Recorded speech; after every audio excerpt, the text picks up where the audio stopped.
দক্ষিণ এশিয়ার ছোট্ট একটি দেশ বাংলাদেশ।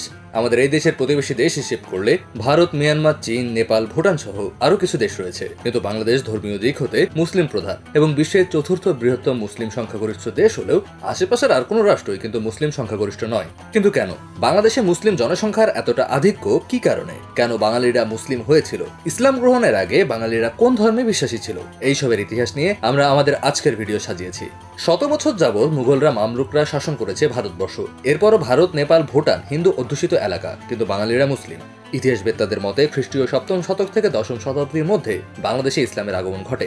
ইসলামের আবির্ভাবের সময় এই অঞ্চলটি বঙ্গ বা বাংলা নামে পরিচিত ছিল। সে সময় বাংলা বা বঙ্গ অঞ্চলের সীমানা শুধু বর্তমান বাংলাদেশের সীমানা দ্বারাই পরিবেষ্টিত ছিল না, বরং তৎকালীন বঙ্গদেশের সীমানা ছিল বেশ বিস্তৃত। ৮০,০০০ বর্গমাইল বিস্তৃত এক বিশাল সমভূমি ছিল বাংলার। এ সকল কিছুর গল্প শুরু হয়েছিল কিছু আরব বাণিজ্যিকদের বাংলায় আসার মধ্য দিয়ে। তারা ব্যবসার উদ্দেশ্যে চট্টগ্রামে নোঙর ফেলত এবং সেই এলাকায় কিছুদিন বসবাস করে পণ্য বিক্রয় করে চলে যেত। তাদের মাধ্যমেই বাঙালিরা প্রথম ইসলাম ধর্ম সম্পর্কে জানতে শুরু করে। ভাষাবিজ্ঞানীরা ধারণা করে থাকেন এ সকল আরব বণিকদের সাথে কথা বলার কারণেই চট্টগ্রাম এলাকার মানুষের ভাষায় প্রচুর আরবি শব্দ পাওয়া যায়। ৬০০ বছরে মুসলিম খেলাফত স্পেন, আফ্রিকা পর্যন্ত বিস্তৃতি লাভ করলেও দীর্ঘ সময় মুসলিমরা দক্ষিণ এশিয়ার কোনো অভিযান পরিচালনা করতে পারেনি। হাজ্জাজ বিন ইউসুফের আমলে প্রথমবারের মতো মুসলিমরা মোহাম্মদ বিন কাসিমের নেতৃত্বে সিন্ধু জয় করে ভারতীয় উপমহাদেশে পা রাখে। এ জয় ভারতবর্ষে ইসলাম প্রচারের দ্বার উন্মুক্ত করে।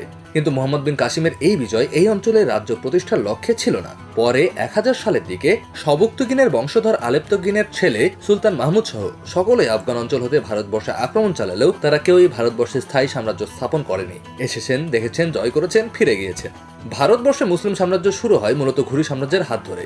১১৮৬ সালে লাহোর বিজয়ের মাধ্যমে উত্থান ঘটে ঘুরি সাম্রাজ্যের। ঘুরি সাম্রাজ্যই ছিল মুসলিমদের ইতিহাসে প্রথম কোনো সাম্রাজ্য যারা ১২০০ খ্রিস্টাব্দে বাংলা জয় করেছিল।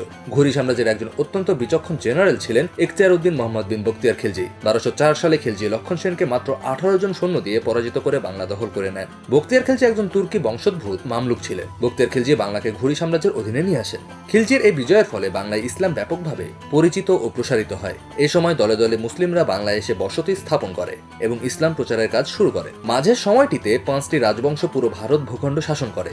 এটি ইসলাম প্রচার ও প্রসারের মূল সময় ছিল। বাংলাদেশিদের আদি ধর্ম ছিল বৌদ্ধ, কিছু হিন্দুও ছিল। এই সময়টিতে দলে দলে মুসলিম ধর্ম প্রচারকরা বাংলাদেশে প্রবেশ করতে থাকে। এই সকল মুসলিমরাই মূলত বাংলাদেশে এতটা আধিক্যতা থাকার মূল কারণ। এই অঞ্চলের সিলেটের ইয়েমেন হতে হযরত শাহজালাল রহমাতুল্লাহি আলাইহি তার ৩৬০ জন অনুসারী নিয়ে আসেন। এদেশের নানা প্রান্তে ছড়িয়ে ছিটিয়ে তারা ইসলাম প্রচার শুরু করেন।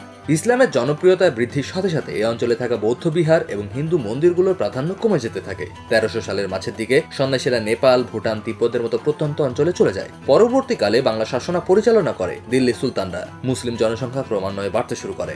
১৬১০ সালে ঢাকাকে মুঘল সাম্রাজ্যের প্রধান বাণিজ্যিক কেন্দ্র হিসেবে ঘোষণা করা হয়। ঢাকার নবাবী লাভ করে সকল মুসলিমরা। প্রত্যন্ত সকল অঞ্চলে মুসলিমদের হাতে যেতে থাকে সকল চাষাবাদযোগ্য জমি, যেখানে তারা মসজিদ নির্মাণ শুরু করেন। স্থানীয় জমির মালিক মুসলিমরা হওয়ায় মুসলিমদের কাছে এই অঞ্চলের অর্থনৈতিক ক্ষমতা ছিল, যা এই অঞ্চলে মুসলিম আধিপত্য বিস্তারে প্রধান ভূমিকা পালন করে, যা পরে ইসলাম ধর্ম প্রচার অনেক সহজ করে দেয়। এরপর ভারতবর্ষে ইংরেজরা আসে। ২০০ বছর তারা আমাদের শাসন করে ট্রিলিয়ন ট্রিলিয়ন ডলার অর্থ পাচার করলেও কখনোই বাঙালিদের থেকে তাদের ধর্ম বিশ্বাসকে কেড়ে নিতে পারেনি। ইংরেজদের পতনের পর পশ্চিম পাকিস্তানের সাথে বাংলাদেশ মিলিত হয়ে একটি রাষ্ট্র গঠন করে।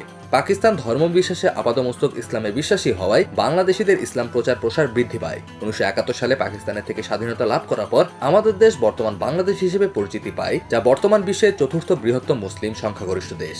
তো বন্ধুরা, এই ছিল আমাদের আজকের আয়োজন। আমাদের আগামী আয়োজনের অপেক্ষায়। আপনারা নিজে ভালো থাকুন, অন্যদেরকেও ভালো রাখুন। ধন্যবাদ।